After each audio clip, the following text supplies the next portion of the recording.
আসল ভালোবাসা হলো সেটাই যেখানে একটু আধটু নাদানিয়া থাকে, বিকজ এই নাদানিয়ার মাধ্যমেই একটা পরিপূর্ণ ভালোবাসা হয়ে ওঠে। Hello friends, welcome to my channel সুপ্রকিবাণী। এখন আমি নাদানিয়া ফিল্মের রিভিউ করব, যেটা গতকাল 7th of March onwards Netflix OTT প্ল্যাটফর্মে কিন্তু স্ট্রিম করে গেছে।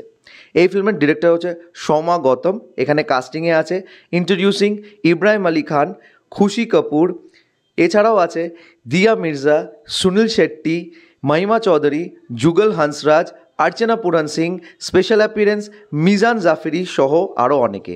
তো কেমন লাগলো এই ফিল্মটা, এই সব কিছু তোমার সাথে শেয়ার করছি। So why are we waiting for, let's start with the video. ফিল্মটার ডিউরেশন হচ্ছে 1 ঘন্টা 45 মিনিটের কাছাকাছি, এবং এই ফিল্মটা কিন্তু একটা ভালো মোটিভে তৈরি করা হয়েছে। মানে এমন একটা লাভ স্টোরিকে দেখানো হয়েছে যেটা এই জেনারেশনের উপর বেস করে, এবং এখনকার জেনারেশনে যে কমপ্লিকেশনসগুলো থাকে বা এখনকার জেনারেশনের মধ্যে যে একটা সিচুয়েশনশিপ ব্যাপার আছে, সেটাকে এই গল্পের মাধ্যমে আমাদের কাছে তুলে ধরার চেষ্টা করা হয়েছে। এবং ফিল্মটার মধ্যে পোটেনশিয়াল ছিল যেটা ভালো আউটপুট দেওয়ার। প্রবলেমটা হয়ে দাঁড়িয়েছে এই ফিল্মটাকে যেভাবে তৈরি করেছে না, সেই তৈরি করার মধ্যে কোনো ডেপথ ছিল না। এই ফিল্মটা যেইভাবে চলে একটা ক্যান্ডি ফ্লস এফেক্ট নিয়ে তোমাদের কাছে নিয়ে যাবে, এবং যেই জিনিসগুলো এখানে দেখানো হয় সেটা কোনোভাবেই একটা তোমাদের ডেপথ ক্রিয়েট করতে পারবে না। ভীষণই সুপারফিশিয়াল এবং প্লাস্টিক টাইপের একটা ফিল লাগে। একদম ক্লাইম্যাক্সের দিকে যখন ফিল্মটা এগোয়, মানে last half an hour I guess, তখন কি একটু মনে হয় ড্রামাটা বিল্ড আপ হচ্ছে, এবং সেই ড্রামাটা হাফ বেকড হয়ে যায় বিকজ গল্পটাকে হঠাৎ করে এন্ড করে দেয়।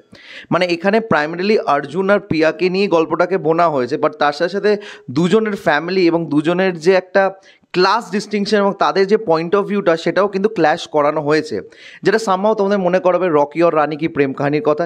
এবং ইনিশিয়াল ফিল্মটা যখন শুরু হবে সেটা তোমাদের স্টুডেন্ট অফ দ্য ইয়ারের কথা মনে করাবে।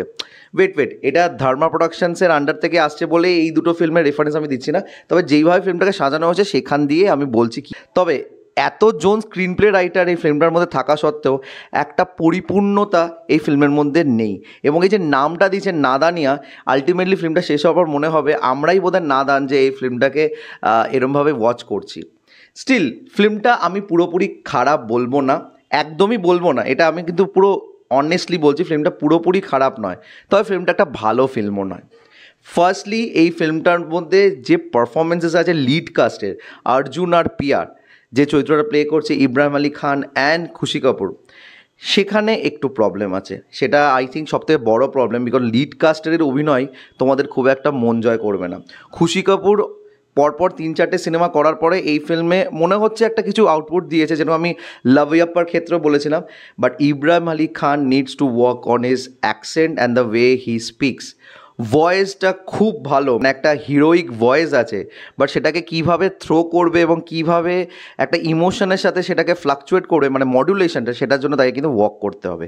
এবং এক্সপ্রেশনও অনেক জায়গা ব্ল্যাঙ্ক, বাট স্টিল ও যখন চুপচাপ থাকে বা হাসছে, সেটা জায়গা তোমাদের সাইফ আলি খানের পুরনো ইমেজটা পুরোপুরি সামনে আসবে। বিশ্বাস করো, আমার মনে হচ্ছিলো আমি সালাম নমস্তে, কাল হো না হো, দিল চাহতা, এই সময় সাইফ আলি খানকে সামনে দেখছি, এতটাই হুবাহু তাকে লেগেছে।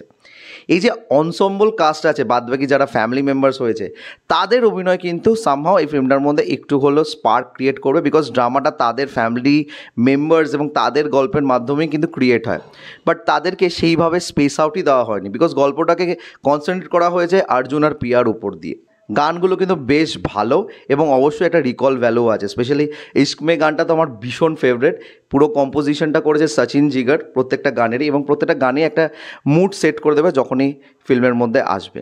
মিজান জাফরি যখন থেকে ফিল্মের মধ্যে আসে একটা ডিফারেন্স তৈরি হয় গল্পের মধ্যে, এবং সেখান থেকে ড্রামাটা বিল্ড আপ হয়। তবে সেটাও একটু সুন্দর এবং ম্যাচিওর হ্যান্ডলিং দরকার ছিল, যেটা এই ফিল্মের মধ্যে একদমই মাইনাস। তো ওভারঅল ওরা দুজনেই খুব নাদান, এইটুকুনি আমি বলতে পারি। এবং এই যে নেপো কিডসের বাহানাটা আমার মনে হয় দেওয়া উচিত না, বিকজ সেটা কোনো পয়েন্টই নয় এদের জন্য। এখন আমার বাবা যদি ডাক্তার হয় এবং আমি সেই ডাক্তারের পদ্ধতিতে যদি যাই, তাহলে কি আমার উচিত নয় সেখানে ডাক্তার হওয়া? আরে বাবা, হয়েছি, তাতে প্রবলেমটা কী আছে? তো সেখান থেকে এই নেপো কিডসের ব্যাপারটা আমি কোনোভাবে সাপোর্ট করি না। স্টিল যেটা ওয়ার্ক করা উচিত সেটা নিয়ে বলছি, অ্যাক্টিং নিয়ে অবশ্যই ওয়ার্ক করা উচিত। তো আমার কাছে ফিল্মটা খুবই অ্যাভারেজ মনে হয়েছে, ওয়ান টাইম ওয়াচ বলতে পারি, তবে স্টিল তোমরা যদি না দেখো তোমাদের খুব একটা কিছু ভুলচুক হবে না। তো তোমাদের কেমন লেগেছে ফিল্মটা যারা দেখেছো প্লিজ কমেন্ট করে জানিও, আর আমার যদি রিভিউটা ভালো লেগে থাকে don't forget to like share and subscribe my channel. আমার সাথে জুড়ে থাকার জন্য আমাকে ইনস্টাগ্রামে ফলো করতে পারো, ইনস্টাগ্রাম হ্যান্ডেল হলো সুপ্রো09bit2। এছাড়াও তোমরা আমাকে ফেসবুক পেজেও ফলো করতে পারো, ফেসবুক পেজে না বলো সুপ্রো কি বাণী। Till then stay tuned.